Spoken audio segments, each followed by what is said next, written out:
자, 시작하겠습니다. 거기 프린트 받으신 거 한번 보고, 오늘이 그 정규 강의 첫 수업이기 때문에 첫 수업 첫 시간에는 제가 오리엔테이션을 조금 하고, 그리고 잠깐 쉬었다가 이제 다음 시간부터 이제 본격적으로 공부를 할 겁니다.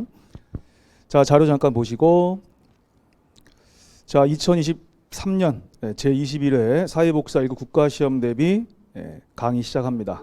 이 시간은 이제 다빈출 코드에 대해서 제가 해설을 하는 그런 강의고, 오늘부터 5주간 수업을 합니다.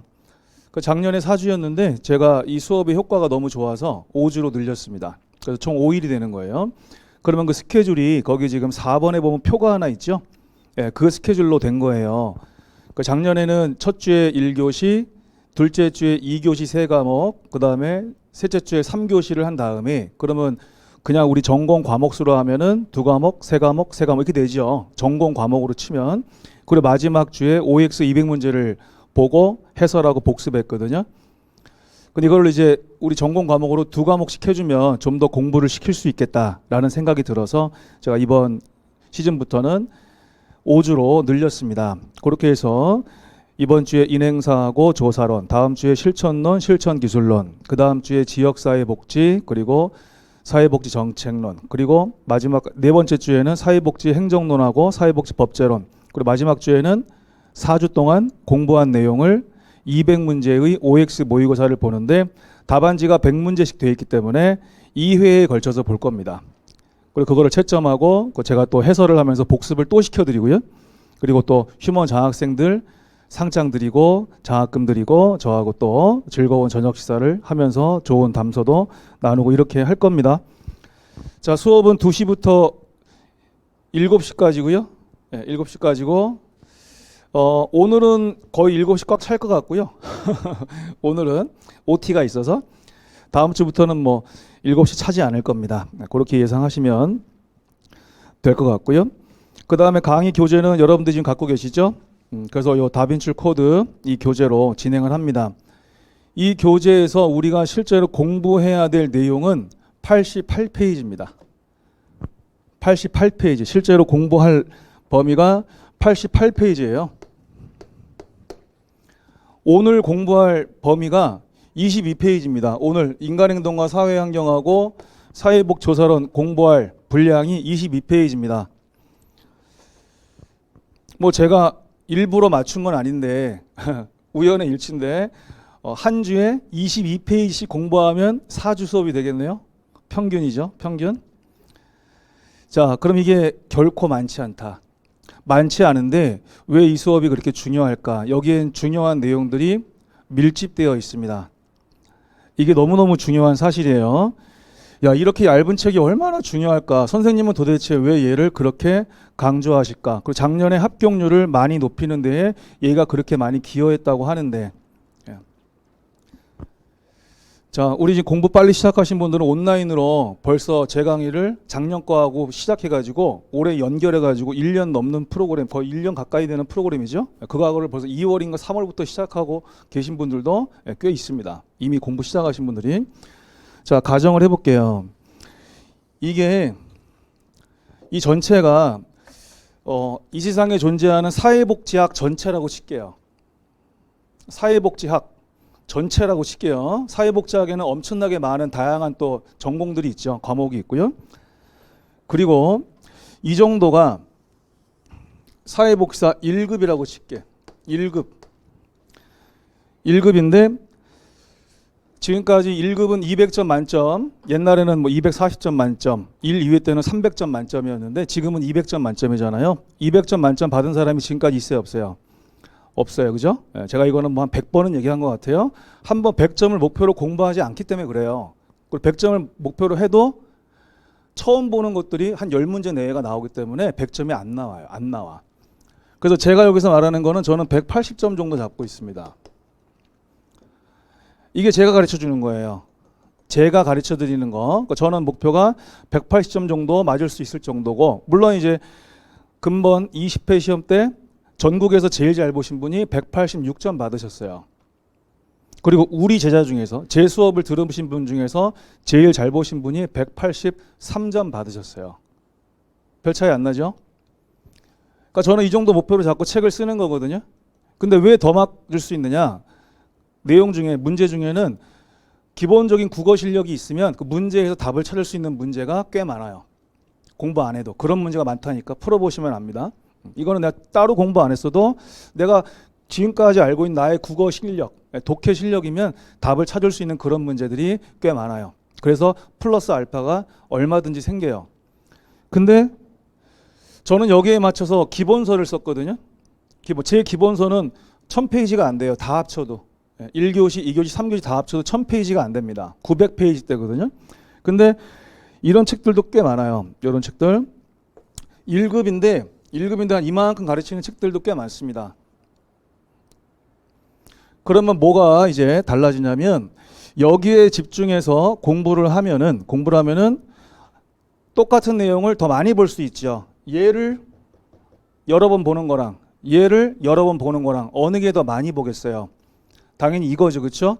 얘를 뭐 한 3-4번 볼 시간에 얘를 대여섯 번 이상 보는 게 훨씬 더 공부 그리고 장기적인 지식에 도움이 돼요. 장기적인 지식. 그래서 저희 합격한 제자님들 중에는 이런 정도의 지식 가지고도 나도 조금만 더 열심히 하고 또 학위, 석사 학위 이상 받으면 나도 강단에 설 수 있겠다. 나도 이제 책 안 보고도 말로 어떤 이론을 얘기할 수 있겠구나. 이 정도가 되는 거예요. 그만큼 장기적인 지식이 돼요. 근데 이런 걸 다 공부한다고 쳐보세요. 여기 있는 거를. 그걸 몇 번 못 보죠? 그러면 별로 기억에 남는 것도 없어요. 그리고 시험과 관련 없는 내용들이 너무 많이 포함되어 있기 때문에 어때? 시험 자체에도 별로 좋은 영향을 미치지 못해요. 자, 제가 이제 최근에 우리 그 사회복지직 공무원 시험이 끝났거든요. 올해 사회복지직 공무원. 제가 지금 13년째 공무원 쪽에서 사회복지학 1타 자리를 놓치지 않고 있어요. 정상의 자리를 안 놓치고 있어요. 근데 사회복지 공무원 준비한 학생들은 보통이 90점 이상을 목표로 해요. 국어, 영어, 한국사, 사회복지학 개론, 행정법, 총론 이렇게 보는데 보통 물어보면 사회복지는 90점 이상을 목표로 해요. 근데 이번에 우리 올해 사회복지직 공무원 시험에서 제 제자들 중에는 90점 이상, 뭐 100점도 그렇고 90점 이상이 정말 수두룩하게 나왔어요. 카페에 감사의 글이 엄청 많아요. 근데 다른 쪽에는 그런 감사의 글을 찾아볼 수가 없거나 아예 없어요. 왜 그럴까? 공무원 수험가에서도 제가 제일 조금 가르치거든요. 양을 제일 줄여서 가르쳐요. 그래서 중요한 거를 틀리지 않게 하는 거. 그 다음에 벌리는 거는 선생님이 벌려주는 것만 그만큼만 조금만 벌려. 다 제가 정해줍니다. 전부 다 제가 정해줘요. 근데 공부 안 해도 되는 것들을 많이 하다 보면은 수험생들은 스스로 판단 못 합니다. 얘가 시험에 나올지 안 나올지를. 그죠? 그래서 선생님들은 다 분석하잖아요. 자, 그렇기 때문에 그런 면에서 이쪽에서 제가 13년째 정상의 자리를 뺏기지 않는다. 근데 60점 이상이면 다른 사람 떨어뜨리지 않아요. 그냥 같이 붙는 겁니다. 공무원은 내가 잘 봤어도 누가 더 잘 본 사람이 있으면 내가 떨어질 수도 있습니다. 절대평가, 그지? 상대평가 차이점 아시죠? 1급은 절대평가잖아요. 누구나 다 평균 60점 이상, 200문제 중에 120개 이상이면 누구나 다 합격하는 시험이잖아요. 이거 합격시키는 건 너무 쉽습니다. 다만 제가 왜 잔소리를 하냐. 1급 준비하시는 분들은 대부분이 사회생활, 직장생활, 자영업 또는 가사, 육아 등등 너무나 많은 일들을 하시는 분들이 있기 때문에 복습을 잘 안 하시고 그래서 제가 복습을 하시라고 잔소리를 가끔 드립니다. 그리고 오늘 하는 수업은 뭘까요? 지금 다빈출은 이 180점 중에서도 한 이 정도 한 80점 이상입니다. 그럼 여기서 일단 내가 80점 이상을 먹고 들어가는구나. 그러면 이제 120에 되게 가까워지는 거죠. 그죠? 200점 만점에 120점 이상이면 합격. 근데 80점 이상을 지금 이 얇은 책으로 이 88페이지 분량의 책으로 공부를 한다. 자, 정확하게 제가 통계를 냈어요. 요번 20회 시험 때. 20회 시험 때 다빈출 코드 이 80문제에서 82문제가 나왔습니다. 82문제 제가 다 셌어요. 일일이 카운트를 다 했다고. 80문제 중에서 몇 문제는 안 나왔어요. 하지만 어떤 경우에는 한 문제, 제가 한 문제를 가르쳤는데 그 한 문제에서 많이 나온 건 5문제까지 나왔습니다.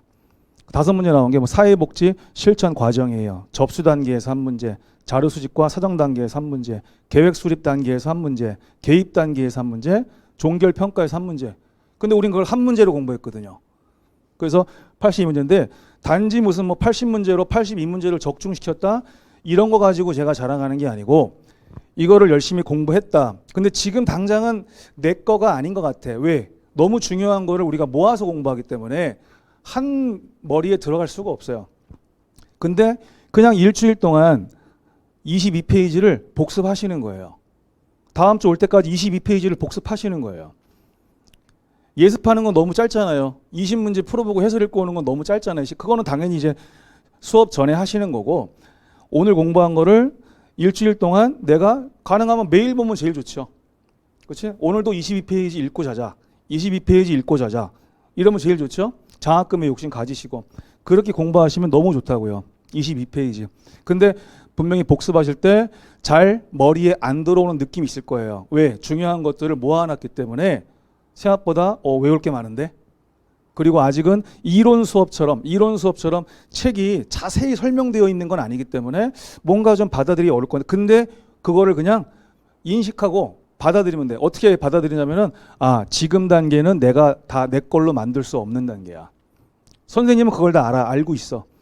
근데 하는 데까지만 하고 보는 데까지 보고 그다음에 장학금 목표로 욕심을 갖고 근데 이제 이론 수업 이어지죠. 공부에서 제일 중요한 거는 기본 이론 공부예요. 제일 중요한 건. 근데 양이 많잖아요. 그 양 많은 거를 한 번에 들어가는 것보다 중요한 거를 알고 들어오면 너무 좋거든요. 선행학습이라고 들어보셨죠? 그거 굳이 왜 시킬까요?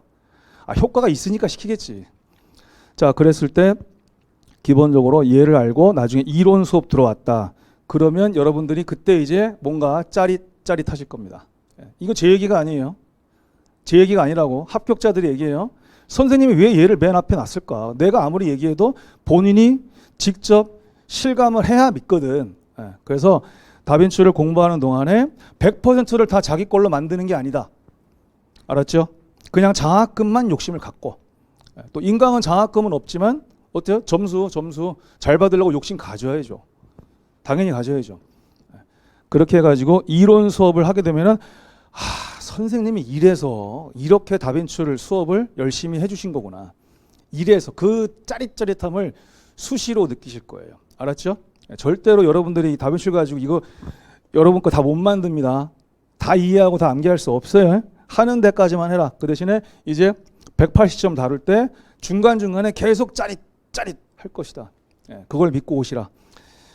강조드립니다. 자, 그 다음에 이제 강의 내용 보실까요?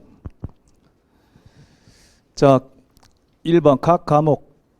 자, 각 과목. 우리 시험 제도상은 법적으로 3과목이에요. 그죠? 3과목. 1교시, 2교시, 3교시인데 실제로 우리가 전공 과목으로 하면은 전공 필수 8과목을 공부하는 거죠. 근데 그게 이제 법으로는 영역이라고 표시하는 겁니다. 그래서 각 과목 영역별 반드시 알아야 할 다빈출 내용을 알차게 수업합니다. 이 선택은 제가 해드린 거죠. 선택 제가 해드렸죠. 저를 믿고 여러분들은 집중해서 잘 들으시고 제가 중간에 가끔씩 요거는 쓰세요. 요거는 써놓으세요. 그런 게 있어요. 그러면 그때 써놓으세요. 여백에다가 써놓으시면 되고 제가 쓰라는 얘기 없으면은 잘 집중해서 듣기만 한다. 그 다음에 휴먼 장학생 OX 모의고사를 마지막 5주차 때 100문제씩 2번 봅니다. 바로 이어서 봅니다. 자, 그러면 OX 모의고사에 제가 휴먼 장학금을 걸었기 때문에 또 작년보다 금액을 2배로 늘렸습니다. 2배가 넘을 거예요. 작년에는 10,000원, 20,000원, 30,000원, 50,000원이었거든요. 1, 3, 1, 2, 3, 5. 1, 2, 3, 5였는데 써야 되니 이거? 자, 작년에 1, 2, 3, 5였는데 올해는 지금 3, 5, 7, 10. 2배 넘을 것 같은데? 그죠? 그렇죠. 2배 넘잖아요. 2배 넘고 2배 넘고 이건 딱 2배고 그러니까 2배가 넘겠죠. 한 2.5배 정도 되는 것 같은데요. 그래서 작년에 장학금 탔던 학생들 지난번에 만나서 이제 저녁 먹고 술 먹는데 엄청 부러워합니다. 저희 때는 하면서 야 이거 내가 주고 싶은 대로 주는 거야 이거는. 이거 권리적인 게 아니고 내가 그냥 호의를 베푸는 거야. 호의를 베푸는 거. 내 맘이야. 공부 더 시키려고. 그래서 이 다빈치 코드 자체가 10만 원도 안 되잖아요. 이 수업이 단과로. 그럼 이거를 만약에 탄다. 얼마나 좋아요. 또 식사하시면 또 더 좋고, 식사는 당연히 해야죠. 장학금 타신 분들은 즐거운 시간도 갖고 상장도 받으시고요. 자, 그래서 이거를 목표로 하시라. 그래서 뭔진 모르겠지만 그냥 최대한 외워보자. 그 선생님이 또 이해시키는 거 잘 들으셔야 돼. 들으셔야 돼. 그게 이제 중요합니다. 그 다음에 뭐 올해가 제가 강의 1급 강의 시작한 지 20주년 돼서 여러 가지 푸짐한 선물들을 이제 준비했는데 그거는 다 받으셨을 거고 또 인강대로 받으시겠죠. 이건 제가 생략하겠습니다.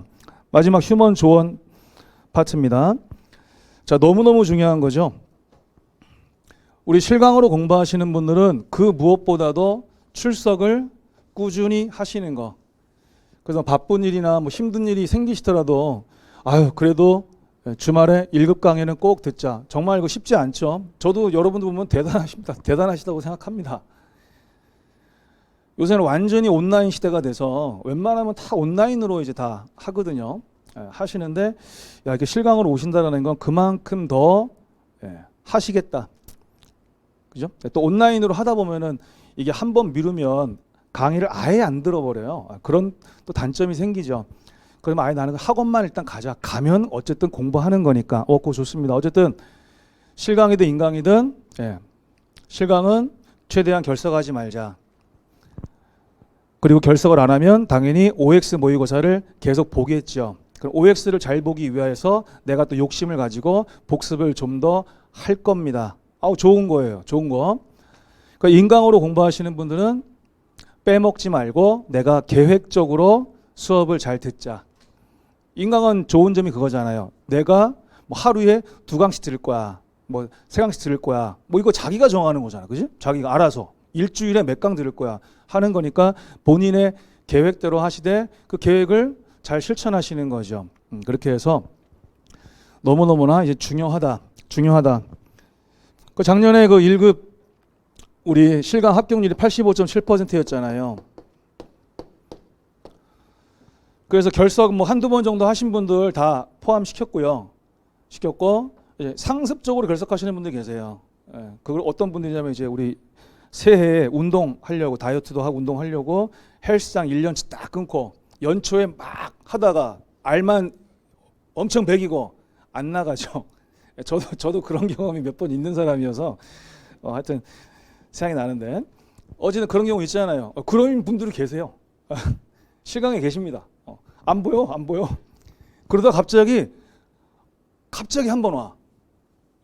연초에 끊어놓고 이제 몇 번 왔다가 갑자기 한 번 또 이제 한 하반기 시작할 때쯤 그리고 또 안 와. 그런 분들이 계십니다, 진짜로. 그런 분들은 우리가 반영을 할 수가 없죠. 그렇죠? 공부를 안 하셨는데 일단 따라와야지.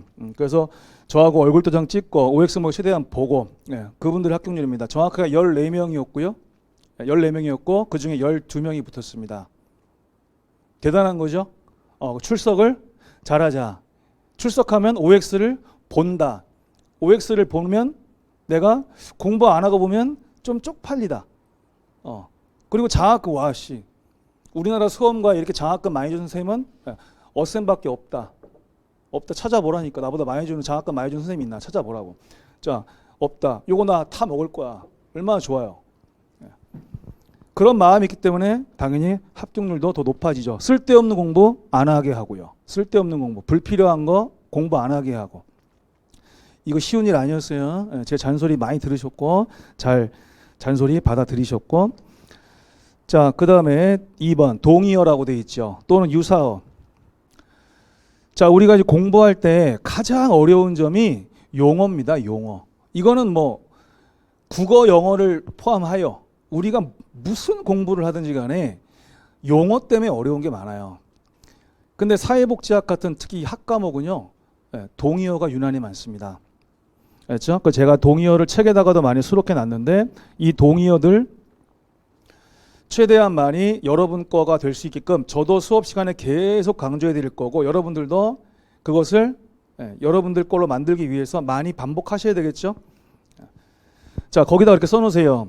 동의어를 많이 아는 것이 실력이다. 동의어 또는 유사한 표현이라고 써 있죠. 그래서 동의어를 많이 아는 것이 곧 실력이다. 동의어를 많이 하는 것이 곧 실력이다.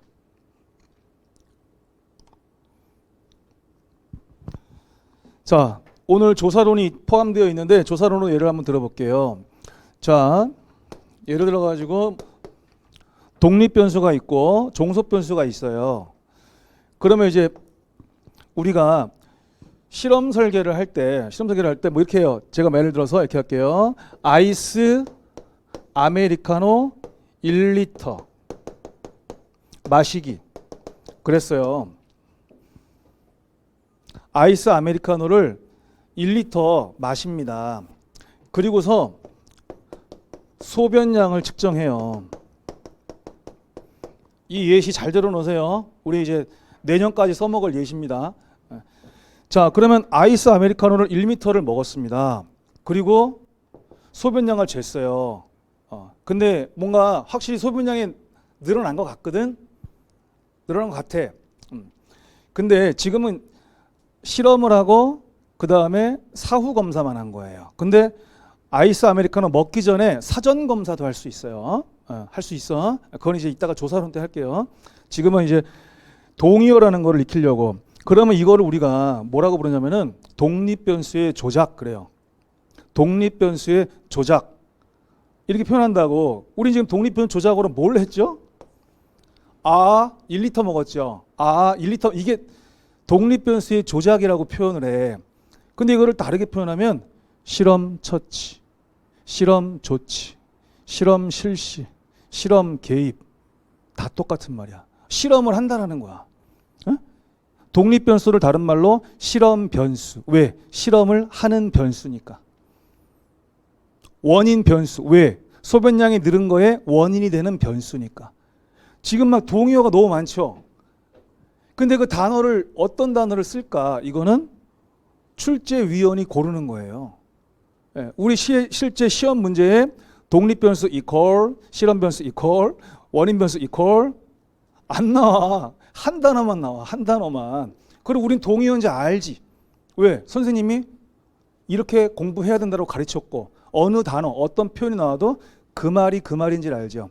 그럼 좀 아까 이거를 독립변수의 조작이라고도 표현했고 뭐 실험 실시, 실험 처치, 실험 조치, 실험 개입이라고 했는데 또 뭐라고도 표현하냐면 프로그램 도입, 프로그램 실시, 프로그램 개입. 사회복지는 프로그램을 하잖아요. 그죠? 이게 지금 다 똑같은 말이야. 다 똑같은 말이라고. 도대체 이게 동의어, 유사하고 얼마나 많아요? 아시겠죠? 이게 실력이라고. 그래서 기본적으로 이제 국어 실력이 좋으신 분들은 1급 공부하시는 게 되게 수월합니다.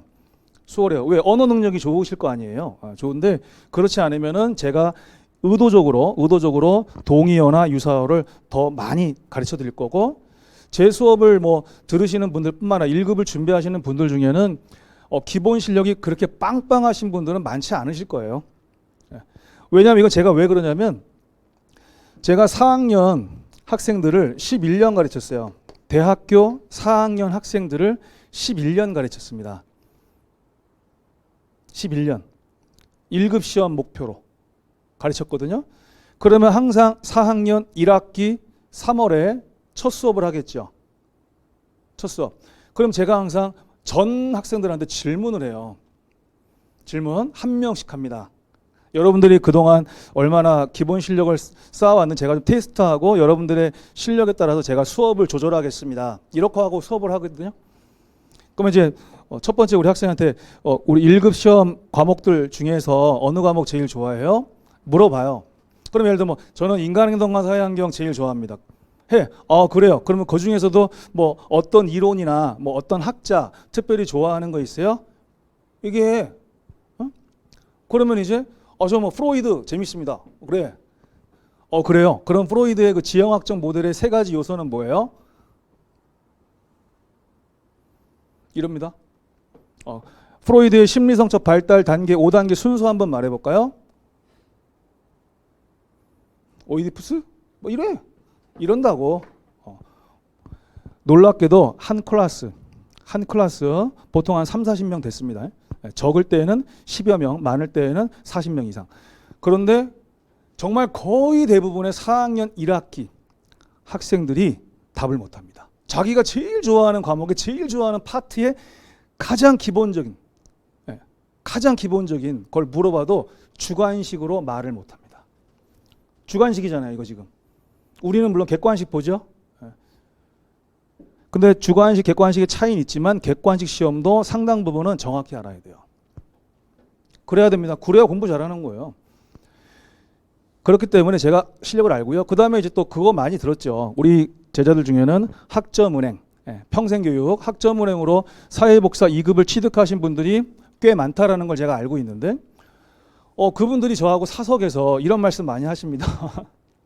선생님, 좀 더 쉽게 가르쳐 주세요. 더 쉽게? 어떻게 더 쉽게? 말했더니, 아니, 저희가 그 개념을 알 거라고 이렇게 교수님이 생각하신 것 같은데, 아우, 저 몰라요. 저 학점은행 공부할 때 저 영상 틀어놓기만 했고 영상 들어본 적 없어요. 그걸 선생한테 얘기하고 있어요. 나한테 그거를 아주 그냥 대놓고 얘기한다니까 쪽팔리지도 않은 거 봐. 심지어는 하면서 갑자기 또 제가 공개적으로 할 수는 없는 뭐 중간고사, 기말고사는 어떻게 했고 리포트는 어떻게 했고 하는데 그런 방법이 있습니까? 이럴 정도로. 예. 그러니까 사회복지 2급만 있는 거야. 지식이 없는 거죠. 그래서 내가 진짜 사회복지학과에 4학년 학생들 11년 가르쳐봤지, 학점은행으로 공부하신 분들이 이렇게 한다고 너무 전 상처 많이 받았는데, 어쨌든 그래서 내가 기초부터 차근차근 잘 가르쳐야 되겠구나. 근데 그 기초를 튼튼히 하는 게 공부 잘하는 거예요. 공부 잘하는 거라고. 기초가 있어야 뭐 쌓을 게 어디 있어. 기초가 없는데. 자, 그렇게 이제 가르쳐 드리도록 하겠습니다. 그래서 마무리할 거예요. 자, 거기 지금 보시면은 3번 건강한 욕심, 휴먼 장학금 있죠? 인강분들은 장학금은 안 받지만 그러한 마음으로, 알았죠? 내가 저기에 있었으면 나 장학생이야. 나 80점 이상 받았어. 이렇게 욕심 가지셔야 돼. 그 다음에 4번 사회복사 1급은 절대평가라는 점 명심하시고요. 떨어지시는 분들 중에 100% 아니면 절대 다수가 평균 점수가 안 됩니다. 평락이에요, 평락. 과락으로 불합격하시는 분들은 없거나 거의 없습니다. 왜? 과락이라는 개념은 8개로 나누는 게 아니라 교시별로 나누는 거죠. 그렇죠? 우리 법적으로 3과목이에요. 3과목. 그래서 과락으로 떨어지시는 분은 없거나 거의 없어요. 거의 대부분이 그냥 120점 미만이어서 떨어지는 겁니다. 알았죠? 120점 미만, 평균 60점 미만이어서 떨어지시는 겁니다. 그걸 이제 꼭 명심하시고, 자, 이번 시간 마무리합니다. 자, 공부할 양을 버려주는 거 제 역할입니다. 여러분들이 쓸데없는 공부에서 시간 낭비하고 오히려 공부의 효과는 없어지는 거, 그런 걸 막는 거 제 역할이에요. 그 다음 또 이제 하나하나 또 공부를 하면서 공부할 양을 더 줄여드리는 것도 제 역할인데, 더 줄여드리는 것은 이론 수업에서 합니다. 알았죠? 안 그래도 이론서가 적지만 그걸 더 줄여드릴 거예요. 그래서 한 900 몇 페이지를 제가 한 200페이지 이상은 공부 안 해도 되게끔 줄여드릴 겁니다. 이론할 때 그건 그렇게 할 거고, 그 다음에 여러분들은 어떻게 해야 돼요? 선생님이 꼭 하라는 것만 열심히 하자. 열심히 하자. 그래서 마무리, 고득점으로 합격한 사람하고 그 다음에 불합격한 사람들이 공통적으로 한 질문이 있어요. 질문. 고득점으로 합격하신 분들 있죠? 저는 그냥 형식상 160개 이상 맞았으면 고득점으로 제가 인정합니다. 그냥 형식상 저는 합격한 사람은 다 고득점이라고 생각합니다. 근데 어쨌든 공부 좀 더 하라고. 그래서 이제 이분들이 공통적으로 하는 말, 선생님이 그렇게 버려주시고 줄여준 거 다 아는데 그래도 그것만 반복하는 것도 쉽지 않아. 왜? 우린 바쁘거든요. 그리고 뭐 직장하고 가사 육아만 있어? TV도 봐야지. 그지? 사람들도 만나고 놀아야지. 뭐 골프도 치고 당구도 치고 볼링도 치고 뭐 탁구도 치고 뭐 게임도 하고 뭐 얼마나 할 게 많아. 그 와중에서 하기 때문에. 근데 그분들이 뭐예요? 그냥 하는 데까지 했는데 고득점인 거지. 하는 데까지 했는데. 근데 불합격하신 분들이 불합격하기 전에 저한테 진지한 표정으로 많이들 하는 질문. 교수님께서 그 책에 안 쓰신 내용에서 시험에 나오면 어떡하죠? 그럼 저는 그분의 눈빛을 더 뚜렷해 봅니다. 네? 그럼 그분이 눈을 피하십니다. 선생님 책에 없는 거에서 시험 나오면 어떡하죠? 또는 선생님이 가르쳐주지 않은 거에서 시험 나오면 어떡하죠? 그럼 제가 눈을 똑바로 보고 얘기합니다. 제가 꼭 하라는 건 하고 계십니까? 네. 이게 지금 농담하는 것 같아요? 제가 뭐 이 세상을 장난으로 살아온 사람 같습니까? 네. 그런다니까? 그냥 이분이 하는 얘기는 뭐냐면 공부하기 싫은데요. 이 얘기야. 이 얘기라고. 이분들은 그거를 전혀 의심하지 않아요. 하라는 것만 하기에도 바쁜데. 자, 그래서 이런 사람은 되지 말자. 하라는 것만 해도 아까 몇 점? 180점. 180점. 플러스 알파. 하라는 것만 해도. 근데 그게 알고 보니 엄청 줄여준 거다. 만약에 못 믿겠으면 뭐 큰 서점 가셔가지고 아니면 한번 보세요. 페이지 보시고 책 보시라고. 얼마나 내가 줄여들었는지를 확인해 보시면 알 거 아닙니까? 자, 됐고요. 이제 다음 시간부터 열심히 공부를 할 거예요. 공부. 자, 첫날이니까 그냥 10분 딱 쉬겠습니다. 딱 쉬고 가겠습니다.